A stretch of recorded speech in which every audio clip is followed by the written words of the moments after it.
नमस्कार, न्यूज़ देख रहे हैं आप। मैं हूं देवेंद्र कुशवाहा। मन की बात जानना वास्तव में एक अद्भुत कला है। कुछ लोग इसे ट्रिक भी कहते हैं, लेकिन मन की बात अगर कोई बताए और साथ ही साथ भूत, भविष्य और वर्तमान तो सभी जानते हैं, लेकिन भूत और भविष्य की अगर जो कोई जानकारी दे दे तो वास्तव में यह कहा जा सकता है कि बहुत बड़ा आश्चर्य है। और आजकल कुछ लोग, कुछ सिद्ध पुरुष कह सकते हैं, कुछ लोग भविष्य की बातें भी बताते हैं, मन की बातें भी बताते हैं। इसी क्रम में एक सिद्ध पुरुष हमारे साथ स्टूडियो में भी मौजूद हैं। नाम है रामलला सरकार। आज उन्हीं से हम बातचीत करेंगे और जानने का प्रयास करेंगे कि आखिर ऐसा कैसे है। बहुत बहुत स्वागत है आपका हमारे इस कार्यक्रम में। जी, जय श्री रामलला सरकार। सत्य सनातन धर्म की जय। समस्त भारत माता के सुपुत्रों को मेरा कोटि कोटि वंदन प्रणाम। आपको कोटि कोटि साधुवाद। जी, सवालों की शुरुआत करेंगे। मन की बात की अगर जो बात करें जी, तो मन की बात जानना वास्तव में एक आश्चर्य की बात है। आश्चर्य की बात इसलिए कहेंगे कि मन में आदमी क्या सोच रहा है, अगर सामने वाला पढ़ ले तो बहुत कुछ हो सकता है। नेगेटिव भी हो सकता है, पॉजिटिव भी हो सकता है। आप ये पढ़ने की कला का दावा करते हैं। जी सर। देखिए, दावा तो खैर नहीं कहा जाएगा, लेकिन माँ भगवती के श्री चरणों का रज अगर मिल जाए किसी भी व्यक्ति को तो कुछ भी संभव है, इसमें कोई संदेह नहीं है। लेकिन मेरा तो पूरा जीवन माँ भगवती के श्री चरणों में समर्पित है, रामलला सरकार के श्री चरणों में समर्पित है। इसलिए कभी कभी ऐसा होता है, अभी तो मैं स्वयं आश्चर्यचकित हो जाता हूँ। कभी कभी मुझे भी लगता है कि आखिर ये सब कैसे हो जाता है। लेकिन सत्य बात यही है कि जागृत विद्या है, अनादिकाल से विद्या चली आ रही है और ये विद्या समय समय पे जन कल्याण के लिए और राष्ट्र के हित के लिए कारगर साबित हुई है। तो ये जीवित रहे, इसके लिए हम सब पूजा उपासना करते हैं और इस विद्या को जागृत अवस्था में रखने के लिए पूर्णतः अपने जीवन को समर्पित किए हैं। इसलिए ये होता है। जी जी, रामलला सरकार, जैसा कि इसी नाम से आप विख्यात हैं। जी, और भूत, भविष्य, वर्तमान जी, तीनों को पढ़ने में सक्षम है। जी, अगर जहाँ तक मैं बात करूँ आपके जन्म की, जी, तो अयोध्या के आप हैं, उत्तर प्रदेश के अयोध्या से हैं। जी, साथ ही BHU यानी कि बनारस हिंदू विश्वविद्यालय से आपने संगीत की शिक्षा ली है, जैसा कि आपके साथ एक वाद्य यंत्र भी है। जी, तो संगीत की शिक्षा ली है और आप ये कह रहे हैं कि ये एक सिद्धि है। जी। फिर संगीत की शिक्षा के बाद ये सिद्धि आपने कैसे प्राप्त की? मेरा जो शुरुआत रहा, मैं लगभग 13-14 साल का था। उस समय भगवान शिव के चरणों में मैं जाता था जल चढ़ाने के लिए। एक बार अचानक से ऐसी घटना घटी, मुझे ऐसा लगा कि मेरे जैसे श्रवण में कोई कुछ कहना चाह रहा है। उस अनुभव को लेके मैं कुछ दिन तक चलता रहा। इसके बाद माता पिता के श्री चरणों का रज मिला और मैं अपने आप को लेके काशी पहुंचा। वहाँ गया, विश्वनाथ भगवान के श्री चरणों का आशीर्वाद प्राप्त हुआ और वहाँ हमको एक अद्भुत संत मिले। जी, उनके श्री चरणों का रज प्राप्त किया और मुझे माँ कामाक्षा के श्री चरणों में ले गए।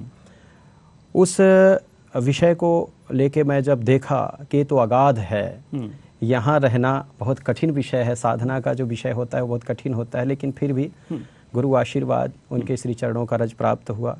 मैं लगभग 6-7 साल समय दिया इस विद्या को लेके। जी।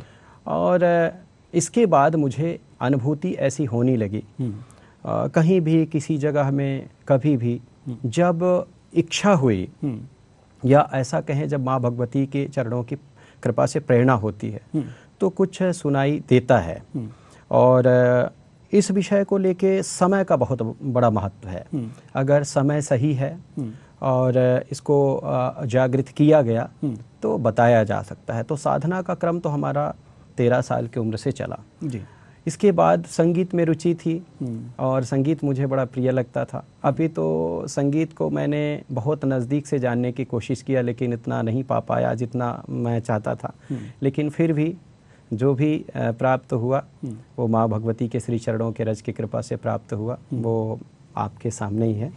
जी जी, लेकिन जैसा कि आपने कहा कि सिद्धि और साधना की जहाँ तक आपने बात की, तो ये भविष्य जानने की जो कला विकसित हुई, जी, कितने दिनों की सिद्धि के बाद विकसित कर पाए आप?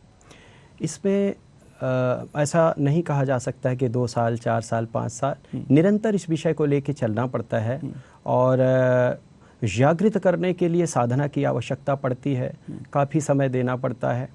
और अभी भी हम समय देते हैं माँ भगवती के श्री चरणों में फूल से अर्चना, सिंदूर से अर्चना, ये सब हम करते हैं। और जो भी साधक हैं, भारत माता के गोदी में एक एक से विद्वान हैं और सभी विद्वान इस क्रम को लेके चलते हैं। लेकिन ये विद्या जन कल्याण के लिए है, समाज के कल्याण के लिए है, पूरे विश्व के कल्याण के लिए है। तो साधना रत तो मैं अभी भी हूँ, लेकिन लगभग 8-10 साल समय देना पड़ता है, उसके बाद ही ये जागृति होती है इस विद्या की। और मुझे ऐसा लगता है कि जब जागृति हो जाए या जागृत में व्यक्ति हो जाए तो इस विद्या का सिर्फ और सिर्फ सदुपयोग करे। और ना तो ये परीक्षा का विषय है इस विद्या को लेके, ना ही निजी स्वार्थ के लिए है, राष्ट्र के कल्याण के लिए, विश्व के कल्याण के लिए इस विद्या का सदुपयोग हो सकता है। लेकिन जब विषम परिस्थिति आए दिखे तब। जी, बहुत लोग अपने भविष्य की जानने के लिए इच्छुक होते हैं, तो क्या आपके मन में ये कभी आया कि हाँ, हम लोगों के भविष्य के बारे में बताएं, उसके निराकरण के बारे में बताएं? और आजकल जो ट्रेंड है कुछ दक्षिणा की और ज़्यादा, मतलब इस तरह की भावनाएं आपके अंदर आईं या आपने कभी शुरू की थी? देखिए, मेरा सत्य बात तो यही है, सभी के सामने इस विषय को लेके मैं कहना चाहूँगा। एक समय ऐसा था कि मुझे भी लोग जो है ना दक्षिणा के लिए बोला करते थे और दक्षिणा मैं लेना भी शुरू कर दिया था। लेकिन एक हमारे जीवन में ऐसी घटित बात आई सामने जिसको लेके मैं बहुत पीछे चला गया इस विषय को लेके। अगर आप कहें तो थोड़ा मैं विस्तार से बोल सकता हूँ। बिल्कुल बिल्कुल। जी, एक बार गोवर्धन की घटना है। गोवर्धन भगवान के श्री चरणों में मैं रहा। वहाँ लगभग 200-500 हज़ार लोग नित्य प्रतिदिन हमसे मिलने के लिए आया करते थे। दोपहरी का समय एक वृद्ध माता बैठी थी और पसीना में तरवर थी।